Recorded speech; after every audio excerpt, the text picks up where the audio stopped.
The snow along the Ardennes had turned gray with soot and oil. Engines coughed in the cold as 3 American tank units struggled through a narrow forest road near Bastogne. The fog hung thick, but not thick enough to hide the movement of German panzers closing in from both flanks. Radios crackled with confusion. The sound of distant artillery rolled like thunder through the trees. Captain Roy Haskins, commanding one of the Shermans, knew what the maps didn't show. They were trapped. The German armor had looped behind them, cutting off retreat. His orders were simple: hold position and await air support. But the sky was sealed under clouds and smoke. The air cover would never come. Men inside the tanks were silent now, staring at the frozen trunks outside. Haskins looked at his smoke shells, meant for retreat cover, not attack, and hesitated. Disobeying meant court-martial. Obeying meant death. He made his choice. The first white plume hissed into the trees, and within minutes the forest vanished behind a wall of smoke. The Battle of the Bulge had stretched the Western Front like a torn rope. What began in mid-December 1944 as Hitler's last gamble had become a desperate struggle through snow-choked valleys, shattered villages, and forests thick with death. The German counteroffensive had struck hard through the Ardennes, catching the Allies off guard. Entire divisions were pushed back, bridges were blown, roads mined, and supply lines broken under relentless artillery fire.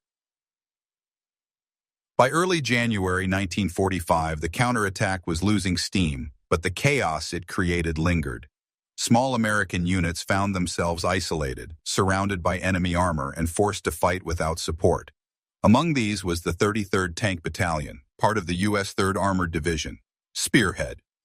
They had advanced deep into contested territory near the Luxembourg border, unaware that German reinforcements were regrouping in the woods around them. The weather made everything worse. Temperatures dropped below freezing each night. Visibility was miserable. The snow reflected muzzle flashes like lightning, blinding gunners in their own fire. Ice locked the tank treads, and engines sputtered unless crews kept them idling constantly, wasting precious fuel. The radio channels were clogged with overlapping voices. Higher command could barely make sense of what was happening on the ground. Captain Roy Haskins, a veteran tanker from Tennessee, had seen the Ardennes grind men into silence. His company had lost half its strength in the first week of the offensive. Supply convoys rarely reached them intact. German ambushes had perfected the art of vanishing into smoke and pine. For most tankers, it felt like fighting ghosts in the snow. Haskins' 3 units were ordered to move east of Bastogne to plug a suspected gap in the line. It was a simple mission on paper: advance, secure, and hold until reinforcements arrived. But the map didn't show the frozen stream crossings, the buried mines, or the dense forest paths wide and at a time. It also didn't show the German 2nd Panzer Division waiting beyond the tree line. By the time the Americans reached the clearing, they were already under observation. The Germans had studied Allied tank movements for weeks, predicting their routes. They knew how the Shermans turned, how long it took to pivot, when the gunners had to open their hatches for visibility. The ambush was almost scientific. At 09 and 30 hours, mortar shells began to fall. The first struck the lead tank, tearing off its track and blocking the trail. Another landed behind, cutting off escape. The formation was trapped, a perfect box, hemmed in by enemy armor hidden in the tree line. Inside Haskins' command tank, the crew could hear the metallic clank of approaching panzers. The lieutenant on the radio called in artillery support, but static swallowed the words. Air cover was impossible. Clouds pressed so low that even birds seemed grounded. The division headquarters, miles away, believed Haskins' units were still advancing. No one knew they were already encircled. The German commander on the opposite ridge had one advantage: patience. He ordered his tanks to hold fire until the Americans panicked and tried to reverse. When the first Sherman's engine revved, the German guns opened up. The forest erupted in flashes. Snow turned black with soot. Haskins' men fired back blindly, using tracers to guess enemy positions. Each shell shook the ground, but they were outnumbered and outgunned. The German 88mm rounds punched through tree trunks like paper. Every minute felt like an hour. By noon, ammunition was running low. The Germans were closing in, flanking from both sides, their movement masked by the smoke of burning trees. The Americans had no clear line of sight, and command had gone silent. Inside his tank, Haskins studied the situation. The field manual for disobey using smoke shells offensively. They were to conceal retreat, not confuse the enemy in combat. But standard tactics didn't apply here. His crews were trapped in a natural bowl surrounded by elevated ridges. If he could fill that bowl with smoke, he might blind the German gunners just long enough for the others to escape north. It was an insane idea, untested, unauthorized, and likely to fail. But in the frozen stillness between shell bursts, Haskins realized he had nothing left to lose. And with that thought, the plan began to form. Haskins had always believed in the power of improvisation. Before the Ardennes, his battalion had fought through France, pushing past the hedgerows of Normandy and the fortified towns of Belgium. In every engagement, he'd learned that survival depended less on orders and more on instinct. Smoke rounds were supposed to be tools for retreat, marking targets for artillery, or masking withdrawals. But Haskins had seen what they could really do, how they bent light, silenced the battlefield, and made even the bravest soldiers hesitate when visibility vanished. Still, no one had ever used them this way before. The Army manual described smoke as a supportive tactical device, not an offensive shield. Commanders feared chaos, friendly fire, collisions, and confusion in thick cover. Instructors had drilled it into every tanker's head. Smoke conceals, but it also blinds you. A wrong move inside it, and your own men could become ghosts, firing at shadows. Yet on that icy morning, doctrine meant nothing. Haskins's crew had already loaded the high-explosive shells they expected to fire. He switched to white phosphorus and smoke, the last thing any trained officer would do in combat. His loader hesitated. The crew exchanged glances but followed orders. They trusted him more than the manuals.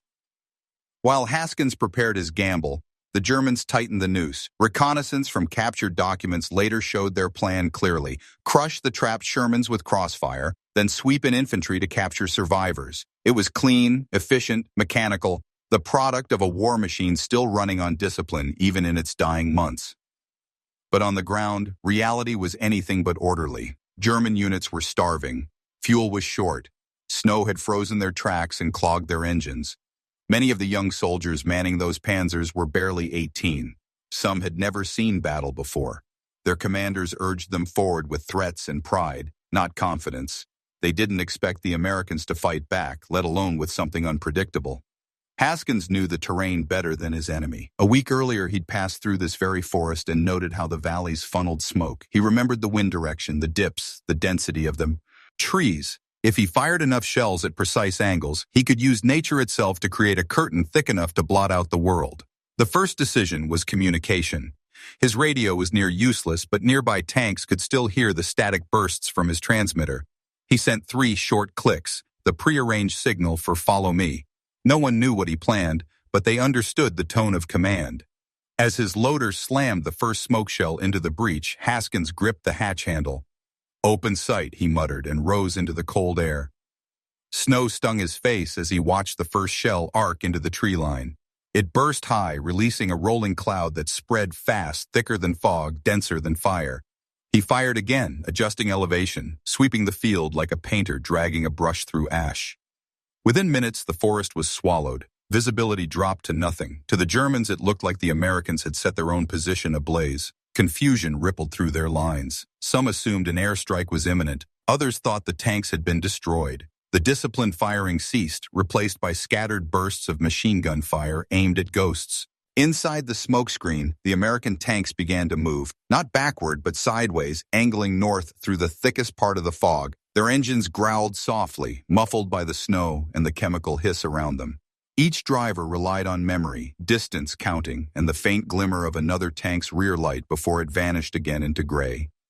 The maneuver was madness, but it worked. The smoke held steady, clinging to the cold air and drifting along the frozen ridges. For a few brief minutes, the battlefield no longer belonged to anyone. As they crawled forward, Haskins' tank led the line, moving like a blind animal through a burning forest. The smell of phosphorus burned their throats. Every few seconds, he fired another shell to thicken the screen. The loader's gloves were charred. The barrel glowed from the strain, but there was no stopping now. Miles away, at division headquarters, the radio finally caught fragments of their signal.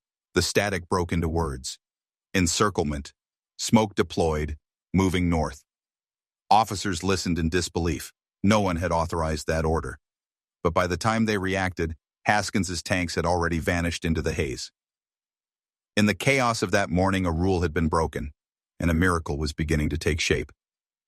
The battlefield is rarely decided by strength alone. More often, it bends around the will of men who see beyond their orders. Captain Haskins' decision to fire smoke was not a burst of luck. It was the result of everything war had taught him about uncertainty. To understand why his trick worked, we must see the angles that converged on that moment: tactical, psychological, and human. Tactically, smoke was both a shield and a gamble. In open terrain, it masked movement and confused enemy optics. But in confined areas like the Ardennes, it could be deadly. A tank that moved blindly could fall into a ditch, crew, friendly infantry, or expose its flank to an unseen gunner. The U.S. Army field manuals of 1944 warned that smoke must be used under direct control and clear visibility of friendly positions. That was impossible in Haskins' case. He used it precisely when visibility was gone, weaponizing chaos itself. The terrain favored his madness. The valleys around Bastogne were natural traps. Elevation favored the Germans. Their guns were positioned along ridges that overlooked the narrow forest roads. Normally, any movement from below meant instant death. But the thick, freezing air held smoke longer than expected, turning it from a temporary veil into a lasting barrier. Haskins didn't just fire smoke randomly, he fired it into the wind. He remembered the direction from previous patrols, the way the morning air drifted eastward. What followed wasn't luck but field instinct, the kind that no manual could teach. Inside the tanks, the men felt their world vanish. The gray fog consumed everything. Even the sound changed, muffled, distant, like fighting inside a dream. Gunner Corporal Leon Davis later said it was like drowning with your eyes open. They couldn't see 10 feet ahead, but they trusted their commander's orders. They followed the sound of his engine, the vibration of his treads, and the rhythm of his shots. In war, survival often comes down to faith in a leader you can't see. The psychological angle was even deeper. By breaking the rule of visibility, Haskins flipped fear onto the enemy. The Germans, trained for precision and visibility, relied heavily on coordinated fire. They were masters of ambush, not of uncertainty. When the smoke erupted, their communication faltered. Observation posts couldn't identify targets. Spotters yelled coordinates that no longer matched reality. The discipline that had made them deadly now became a weakness. For the Americans, that same chaos became strength. They had nothing left to lose. Every man knew it. Fear had already peaked. What came next was clarity. When you've accepted death, orders no longer matter. The tanks advanced slowly, guided only by instinct. Inside one Sherman, a driver counted seconds instead of meters, whispering 10, 20, 30, trying to feel distance through vibration. Another clutched his cross and stared at the glowing gauges as if they were stars in a blind sky. This was the human side of warfare rarely captured in reports. Manuals measure speed, range, and penetration power, but not courage measured in silence. Haskins' crew didn't argue, didn't ask questions. They acted as one organism. Years later, one of his gunners recalled, it wasn't bravery, it was surrender, but to the man, not to fear. The German side, meanwhile, revealed the limits of precision. The 2nd Panzer Division had long prided itself on order. Its crews were trained to wait for visible confirmation before firing. But under the white shroud of smoke, visibility became deception. Every moving shadow was an illusion. German commanders hesitated, fearing to waste shells or hit their own advancing infantry. WWII ordered a temporary hold fire until the smoke cleared, a pause that gave Haskins exactly the window he needed. The smoke had another hidden advantage. White phosphorus shells, though meant for concealment, burned hot enough to ignite treetops. As the clouds spread, the phosphorus set small fires that added to the confusion. Flickers of orange light made it impossible to tell what was burning: trees, vehicles, or tanks. For a few minutes, the battlefield became an optical trap. Every flash looked like a muzzle burst. Every spark drew fire into the wrong direction. The tactical gamble now became a mental war.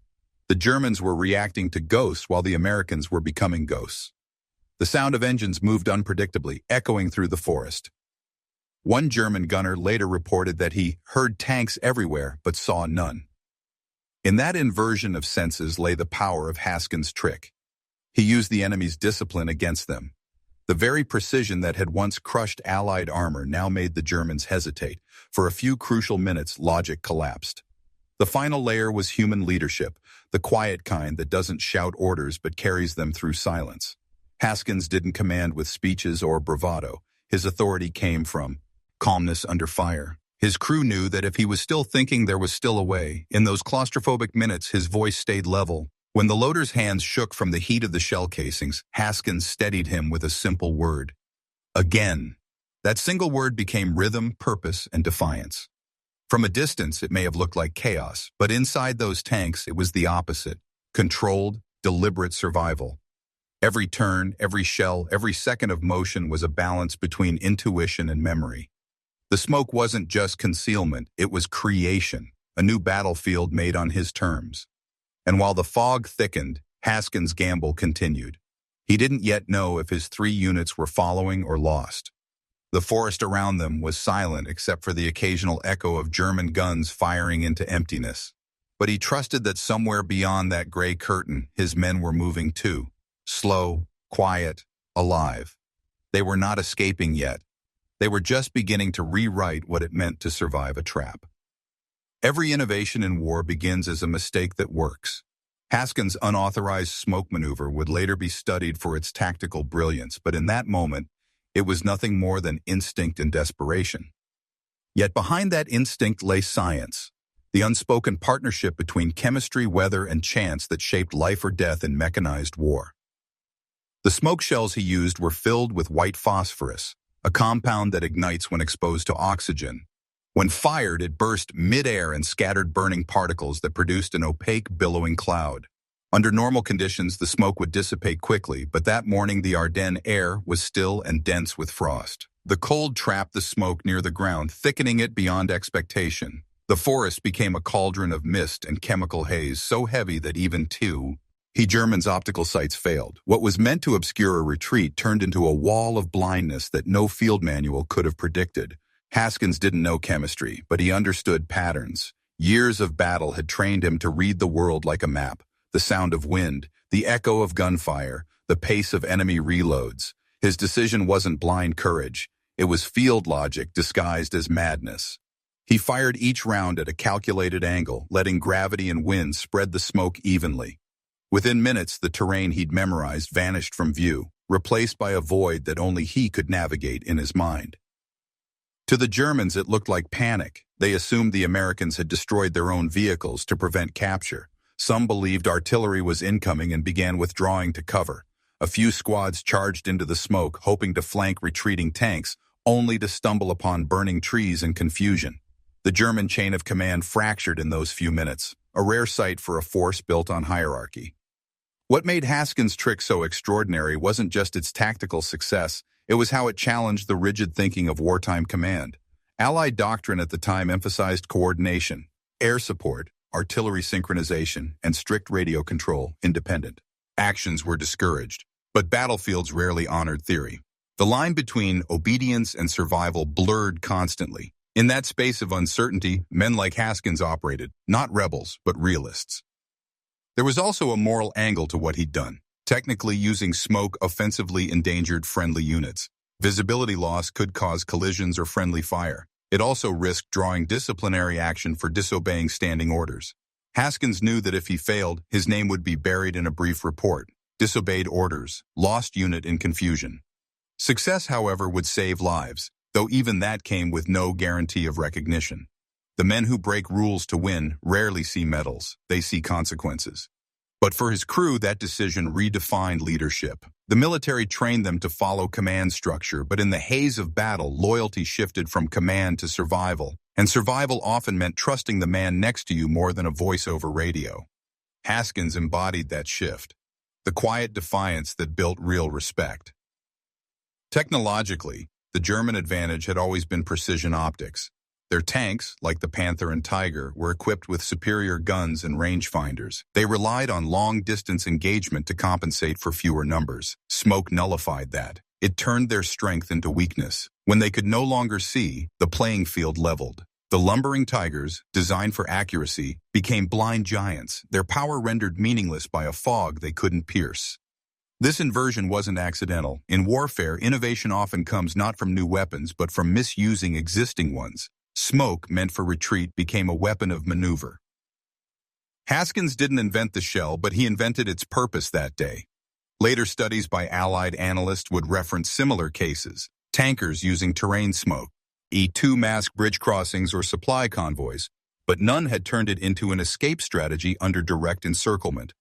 On the enemy side, the reaction revealed something deeper about human psychology under uncertainty. The German troops, drilled for precision and visibility, struggled when the battlefield became intangible. Commanders shouted over radios, "Find unsichtbar, enemy invisible." Orders broke down because the hierarchy depended on clarity. Without vision, even the most disciplined army faltered.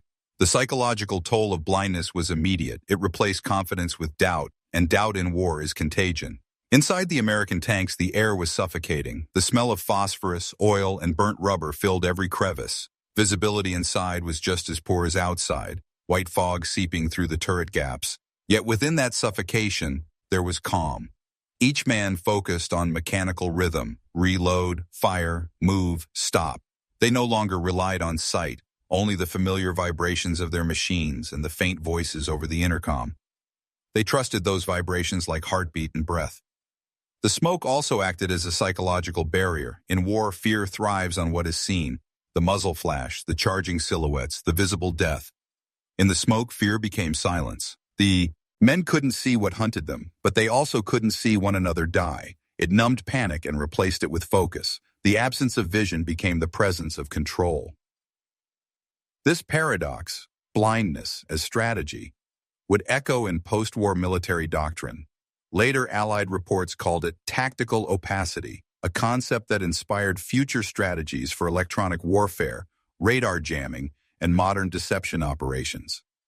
In essence, Haskins' trick was an early, accidental form of information warfare, denying the enemy not space, but perception. But in that moment, he wasn't thinking about history. He was thinking about seconds. How many he had before the smoke thinned, before the Germans adapted, before his units lost formation. The gamble was still in motion, its outcome uncertain. Somewhere within that gray storm, 3 American units were moving, some crawling over ice, others reversing by instinct. The forest was a labyrinth of trunks and embers. The Germans fired blindly, their shells hissing through the fog. Each explosion illuminated nothing, only more smoke. And yet, in the middle of that confusion, Haskins' plan was working. For the first time since dawn, there was movement, deliberate, coordinated, alive. But the smoke would not last forever. And as it began to thin, the true test of his decision would begin. The smoke hung like a second sky. From above, reconnaissance planes would have seen nothing but a gray scar spreading through the frozen forest. From below, it felt like the world had ended. The air was thick, metallic, and silent except for the deep, rhythmic rumble of engines trying to stay alive. Inside his tank, Haskins gripped the periscope handles. The view was useless, only a swirling wall of ash-colored haze. He relied on sound now. The distant echo of tank treads meant his flanking units were still moving. Every vibration beneath him was a message. Every second was a countdown to the moment when the Germans would realize what was happening. He gave the order for movement in short bursts of radio code. 2 clicks for advance, 1 for stop. The line crawled north through the trees, Shermans pushing through ice and mud, guided only by instinct. Somewhere beyond the fog, enemy guns waited. But for now, the smoke was their armor. The German side of the ridge had turned to chaos. Infantry scouts sent forward to confirm the kill reported only fire and mist. Their commanders ordered artillery into the fog, but without coordinates, it was guesswork. Shells landed randomly, some falling short, others exploding harmlessly against frozen trunks. Each blast only thickened the confusion, stirring the phosphorus into new clouds. By 13:10 hours, Haskins's column had covered nearly half a mile. The men inside were coughing from the fumes, their faces streaked with soot. The loader's hands bled where the heat had burned through his gloves. But the mission had shifted. They were no longer holding ground. They were escaping it. Then came the sound every tanker fears, the scream of a shell overhead. It struck nearby, sending snow and dirt raining down. The smoke was thinning faster than expected. Gusts of wind from the explosions pushed it apart, revealing flickers of motion to the Germans above. The illusion was fading. Haskins needed to act again. He ordered the gunner to reload with the last remaining smoke shells. The barrel was scorched, the recoil slower with every shot, but he didn't stop. He angled each round slightly higher, letting the burst spread farther ahead. A rolling curtain, a moving wall. His tank became both shield and signal, drawing enemy fire while the others slipped behind. To the crews following, it looked suicidal. Every time Haskins' Sherman fired, it gave away its position.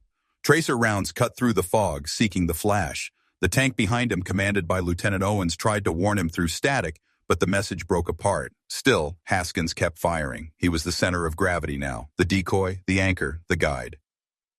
At 13:25 hours, the Germans finally adjusted. From the high ridge, a battery of 88mm guns locked onto the area. The first shell tore through the tree line and hit close enough to rattle every Sherman's hull. The second landed closer still, lifting Haskins' tank partially off the ground. The crew inside was thrown against the steel walls, their ears ringing. The radio crackled, dead. Outside, fragments of phosphorus floated like falling snow, still burning, still alive.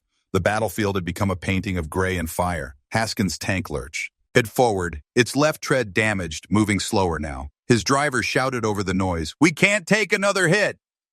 But there was no retreat, not yet. The other units were still exposed, still within German range. He checked his ammo count. 3 smoke shells left. Each one meant another chance for the others to disappear. He loaded, fired, adjusted, fired again. The clouds rolled once more, swallowing the forest. Then came the order that would define him. Not from command, but from himself. He told his crew to cut power and hold. The tank stopped moving, engine idling quietly. For the first time since the ambush began, silence fell. Through the periscope, he saw nothing. No light, no color, only the faint shimmer of fog catching firelight from afar. It was working. The Germans, blind again, fired into emptiness. Minutes passed like hours. The other 2 units had made it past the valley edge, their silhouettes barely visible through the fading smoke. Haskins knew they would soon reach open ground, a frozen field that led north toward friendly lines. But he also knew his position was untenable. If he moved now, the Germans might track his direction. If he stayed, he would be their target once the fog cleared. Leadership in war often means knowing when to stop running. Haskins stayed. His damaged Sherman sat at the forest's heart, still smoldering from the phosphorus. His crew waited in silence, each man understanding what their commander had chosen without needing to hear it. Above the ridgeline, the first gust of wind finally broke the smoke apart. The gray veil lifted, revealing the skeleton of the forest. The Germans saw what they thought was a lone American tank, crippled and abandoned. They didn't notice the others had escaped. The artillery adjusted aim once more. Haskins exhaled, gripping the radio handset even though it was dead. Somewhere in the distance, he imagined hearing the rumble of the other Shermans growing fainter, a sound he'd remember for the rest of his life. And as the first high-explosive shell descended toward his position, the forest flashed white once more. The blast hit the frozen ground with a force that shook the valley. Snow, soil, and fragments of bark erupted into the air, raining back in a deafening storm. Inside the Sherman, the crew felt the impact like an earthquake. The driver's head slammed against the hatch rim, the gunner's ears rang with static, and the loader dropped his final shell, the metal echoing through the smoke-filled turret. For a brief second, the world went silent. Then the tank shuddered again. They were still alive, barely. The German 88s were walking their fire across the forest floor, each shell landing closer to Haskins' position. The tank's armor groaned under the concussions. Paint-blistered metal plates warped. Through the periscope, Haskins saw glimpses of orange light slicing through the fog. He realized the Germans had spotted the muzzle flashes. His tank was now the marker, the sacrifice. But beyond that chaos, the other units were moving.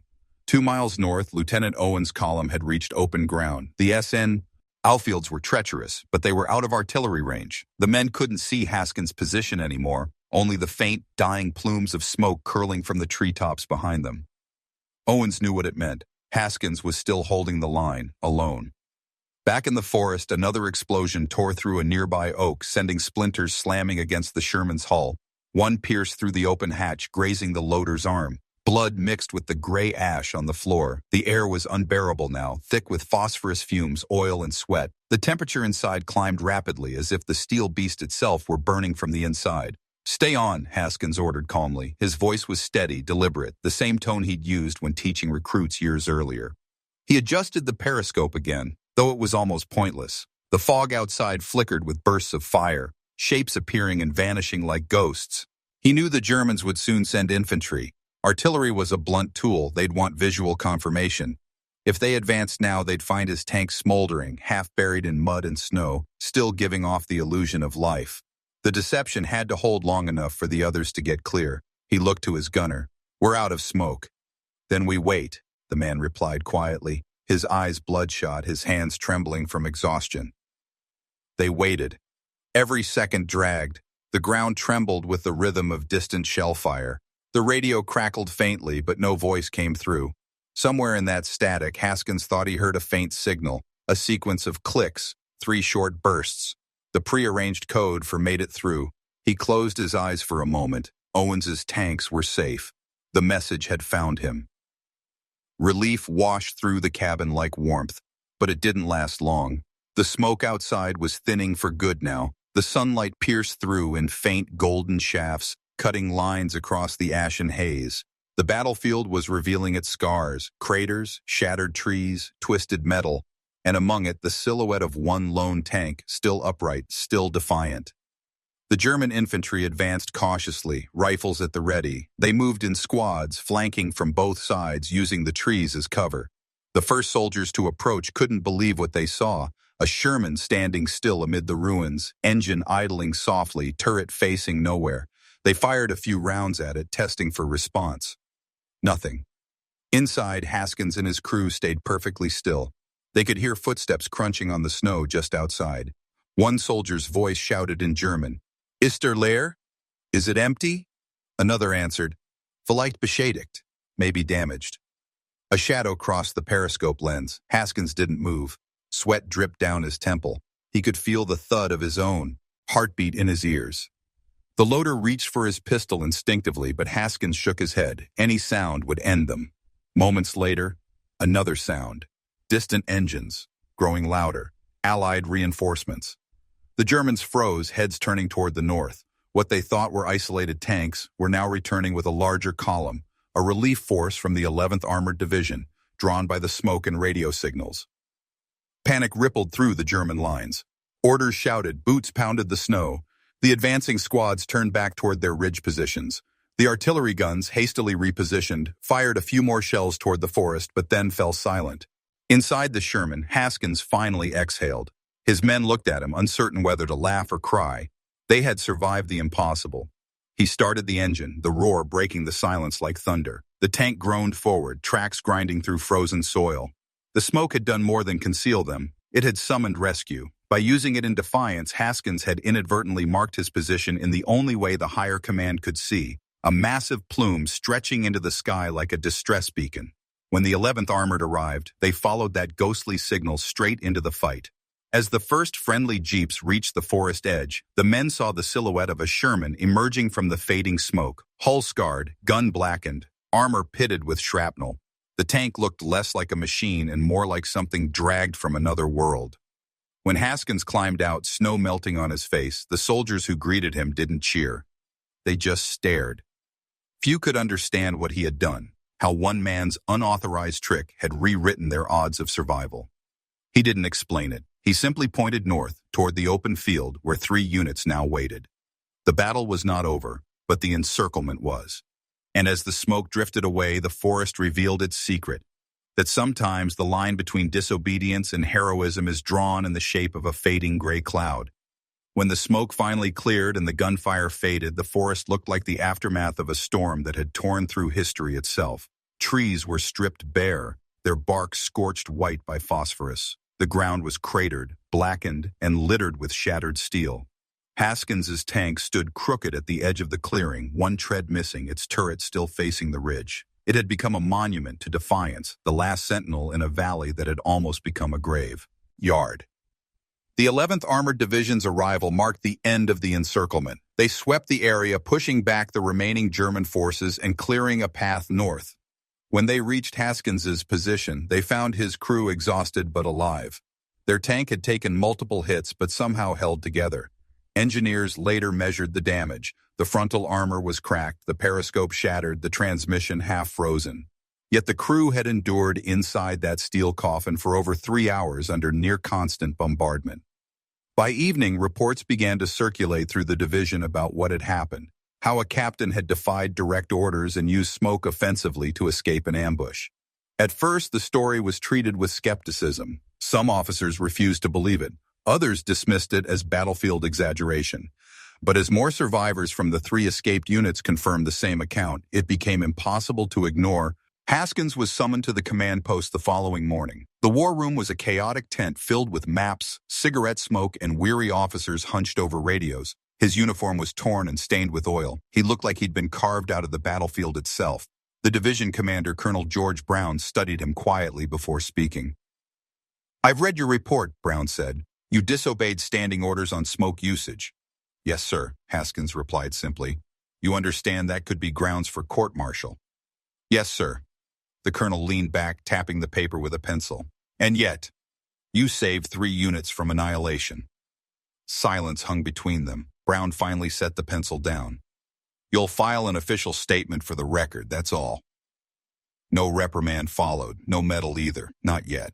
The Army preferred clean victories to messy miracles. Haskins returned to his unit without ceremony. His men greeted him with quiet nods. They didn't need medals to know what had happened. They'd lived it. In the days that followed, engineers and tacticians examined the site of the ambush. They found the shell's impact patterns, the burn radius of the phosphorus, and the exact wind direction that morning. What they discovered fascinated them. The smoke hadn't drifted randomly. It had followed the natural bowl of the valley, concentrating in a formation thick enough to block both optical and infrared scopes. It was, in effect, a perfect accidental experiment in battlefield obscuration. Military analysts wrote it down as unconventional but effective employment of screening munitions. The phrasing was deliberately cold, a way to acknowledge the act without endorsing the disobedience. Still, whispers spread through armored units across the front. Tankers began quietly experimenting with smoke in similar ways, to break contact, to mask flanking maneuvers, to disrupt German rangefinders. A doctrine born of necessity was taking shape, one Haskins himself never claimed credit for. His men, however, remembered every detail. They told the story in foxholes, in mess tents, around campfires. They described the moment when their commander had chosen instinct over instruction, when a man inside a burning steel box had turned fog into salvation. One gunner, interviewed decades later, put it simply, "We thought we were finished. He made us believe there was still a way out." The German reports told another story: confusion, miscommunication, and disbelief. Their post-battle analysis described unexpected Allied smoke operations causing temporary loss of observation. For a force known for precision, that single phrase revealed how deeply the event had shaken them. Some officers even claimed that an American airstrike had hidden under the smoke, unable to accept that one man and a handful of tanks had undone their trap. For Haskins, the victory was bittersweet. In the official record, his name was buried among routine commendations, his report filed under local counteraction Bastogne sector. The war had no time for legends, it was too busy surviving itself. Yet within his unit, the men carried a quiet pride, the knowledge that for one frozen day, their commander had bent the rules of war and won. And as they moved eastward in the following weeks, through ruined towns and burned forests, the scent of smoke always brought them back to that moment when disobedience had become salvation. The official paperwork moved faster than the men who survived.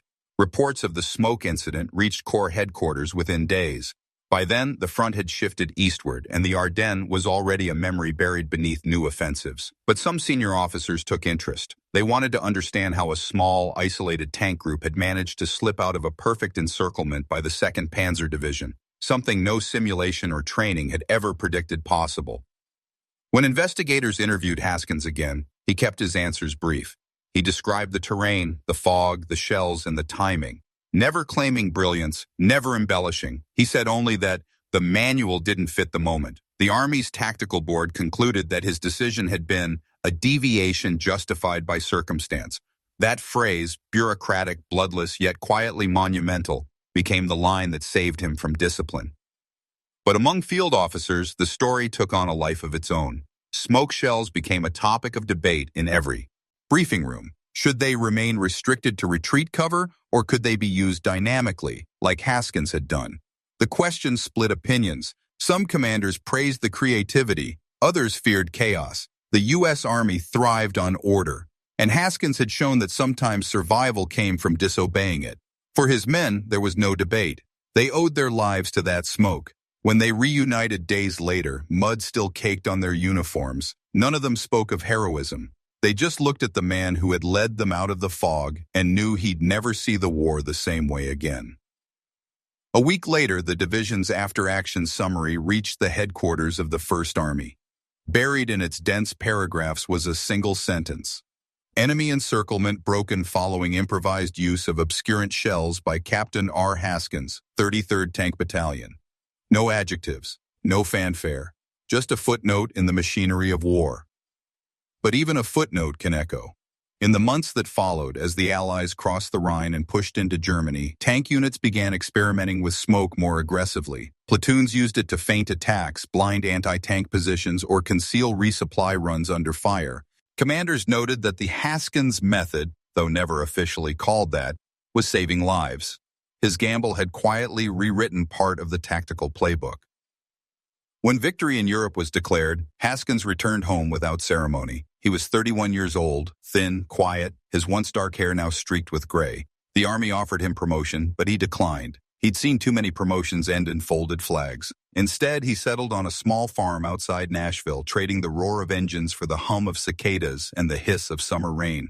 For years, he rarely spoke about the war. When neighbors asked what he'd done, he'd shrug and say, "I just did what I had to." His old crew stayed in touch. They met every few years at veterans' reunions, men bound not by medals but by smoke. They'd talk late into the night, the way soldiers do when trying to rebuild memories from fragments. One of them, Corporal Leon Davis, became a schoolteacher and once used Haskins' story as a lesson in leadership. He told his students, "Rules keep you alive, but sometimes only courage does." In 1953, long after the world had moved on, a declassified training memorandum referenced Case Study Improvised Smoke Employment, Ardennes, 1945. It described in sterile military language how a tank commander had repurposed screening munitions to achieve local maneuver superiority under encirclement. There was no name, but those who knew, knew. It wasn't until decades later that historians uncovered Haskins' identity from those faded reports. By then, he had already passed away, his grave marked only by a modest headstone bearing his rank, name, and the dates of his service. No mention of the trick that saved 3 units, no mention of the smoke that turned defeat into survival. But among the men who lived because of it, his name never faded. They spoke of that day in the forest when everything seemed lost, when one man broke the rules not out of defiance but out of duty, when smoke became salvation and silence became strategy. And somewhere in the forest of the Ardennes, where the wind still carries the scent of pine and frost, the ghosts of that day remain. If you walk those woods on a cold morning, you might still see a faint gray mist curling low between the trees, like the breath of a tank engine that refused to die. History rarely remembers the quiet men. It remembers the speeches, the medals, the grand strategies written on maps in faraway rooms. But war is not won in those rooms. It is won in frozen forests, by men who choose in seconds what no manual ever prepared them for. Captain Roy Haskins was one of those men, a soldier who bent the rules not for glory, but for survival. His unauthorized smoke trick never made headlines. It was never mentioned in dispatches or commemorations. Yet it lived on in the instincts of every tanker who learned that sometimes, to obey the spirit of command, you must defy the letter of it. His decision revealed something that no regulation could capture, that real leadership is not about compliance, but courage guided by conscience. In the smoke-filled valley of Bastogne, discipline met desperation, and desperation created invention. What Haskins did that day was not rebellion, it was understanding of his men, his machine, and the battlefield that surrounded him. He saw the chaos not as an enemy, but as a tool, something to be shaped and used. War often demands perfection from imperfect humans, but in the end, it is humanity, the instinct to protect others, that shapes the outcome. Haskins's gray clouds were not just a shield of smoke, they were the embodiment of that instinct. They turned fear into cover, confusion into clarity, and near death into survival. Decades later, military theorists would call it adaptive warfare. To those who were there, it was simpler. It was a man doing what he believed was right when the world around him was burning down. Somewhere beneath the ashes of that winter forest, fragments of those smoke shells still rest, silent, forgotten, buried under 70 years of moss and snow. But the lesson they carry endures, that even in the darkest fog, vision belongs to those who dare to see differently. And perhaps that is what war truly teaches.